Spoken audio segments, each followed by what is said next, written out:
Hi everyone, இன்னைக்கு பார்த்தீங்கன்னா நம்ம சூர்யா துர்காவில் ஒரு பயங்கரமான உண்மையை வெளியே வர மாதிரி ஒரு ப்ரோமோ வந்திருக்கு. அதை பற்றி தான் பார்க்க போகிறோம். இந்த வீடியோ பிடிச்சிருந்தா லைக் பண்ணுங்கள், ப்ளீஸ் சப்ஸ்கிரைப் பண்ணுங்கள். வாங்க வீடியோக்குள்ளே போகலாம். அதாவது பார்த்திங்கன்னா நம்ம துர்காவுக்கு எல்லா விஷயமும் தெரியுங்க. அவங்க மட்டும்தாங்க இங்கே ஒரே ஒரு ப்ரூஃபாக இருக்காங்க. நம்ம தாரா நம்ம மாரியை கொலை பண்ணதுக்கு. ஸோ அதுக்கு என்ன பண்ணுறதுன்னு இவங்க யோசிச்சுட்ருக்காங்க. பிகாஸ் சட்டத்தை முன்னாடி எல்லாமே நம்மளோட ஃபிசிக்கல் காப்பி ஆஃப் ப்ரூஃப் தானே வேணும். ஸோ அதனால் இவங்க என்ன பண்ணுறாங்கன்னா, திருப்பி அந்த கேஸை அவங்களே ரீஓப்பன் பண்ணி எல்லா ஆதாரத்தையும் கலெக்ட் பண்ணிவிட்டு உண்மையை வர வைக்கலாம். அதாவது தாரா வாயாலேருந்தே உண்மையை வர வைக்கிறதுக்கு பிளான் போட ஆரம்பிச்சிட்டாங்கங்க. ஸோ அதே மாதிரி என்ன பண்ணுறாங்கன்னா, அந்த கேஸ் ஓப்பன் பண்ணி அதில் இருக்கிற ஃபோட்டோஸ், நம்ம மாரியோட ஃபோட்டோஸ் அது இதுன்னு எல்லாத்தையும் எடுத்துகிட்டு அதுக்கப்புறமா ஒரு பயங்கரமான ஒரு பிளான் பண்ணுறாங்க. என்ன அப்படின்னு பார்த்தீங்கன்னா, ஒரு 2 பேரை கூப்பிட்டுட்டு இந்த மாதிரி நீங்கள் அரசல் பரசலாக பேசணும். இங்கே ஒரு பெண் சாமியார் வந்திருக்காங்க. அவங்களுக்கு பயங்கரமான சக்தியெலாம் இருக்குது. அவங்க ஆத்மாவையும் அடக்கி வைக்கிற அளவுக்கு உள்ள ஒரு உடம்புலேருந்து எடுக்கிற அளவுக்கு அவ்வளோ பவர்ஃபுல்லான ஆள் அப்படின்ற மாதிரி பேசுங்க, அரசல் பொரசலாக வாக்கிங் போகிற மாதிரி அப்படின்னு சொல்லிட்டு 2 அங்கிளுக்கு காசு கொடுத்து அனுப்புகிறாங்க. அதே மாதிரி அவங்களும் வாக்கிங் போயிட்டு இங்கே ஒரு பெண் சாமியார் வந்திருக்காங்களா அப்படியே எல்லோரும் சுற்றி பேசுகிறாங்க.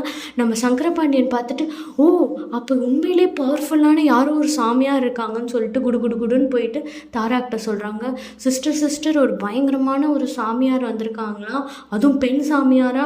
அவங்கக்கிட்ட என்ன கேட்டாலுமே ஒரு ஆத்மாவை உடம்புலேருந்து எடுத்து அதை ஒரு பாட்டிலேருந்து பையிலேருந்து பவுச்சிலேருந்து எதில் வேணாலும் போட்டு கொடுத்துருவாங்களாம். ஸோ இதை நம்ம பயங்கரமாக யூஸ் பண்ணிவிட்டு நம்ம துர்கா உடம்புல இருக்க மாரியை எப்படியாவது எடுத்துடலாம், இல்லை அடக்கியாவது வச்சிடலாம் அட்லீஸ்ட் அப்படின்ற மாதிரி சொல்கிறாங்க. உடனே தாராக்கு பயங்கரமாக இன்ஸ்பிரேஷன் ஆகிடுச்சு. சரி வா சங்கரபாண்டி நம்ம கிளம்பலாம், அப்பாயின்மெண்ட் புக் டு தட் பெண் சாமியார் அப்படின்ற மாதிரி சொல்லிட்டாங்க.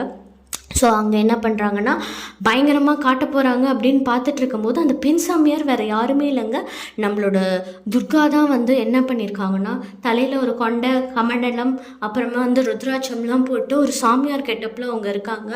ஸோ அவங்க அங்கே போயிட்டு அதிர்ச்சி ஆகிட்டாங்க. என்னடா இது பார்க்குறதுக்கு லைட்டாக துர்கா மாதிரியே இருக்காங்க, ஆனால் துர்கா மாதிரி இருக்கிறாங்க, ஆனால் ஒரு பெண் சாமியார்ன்றீங்கன்ற மாதிரி லைட்டாக குழம்பி இருக்காங்க.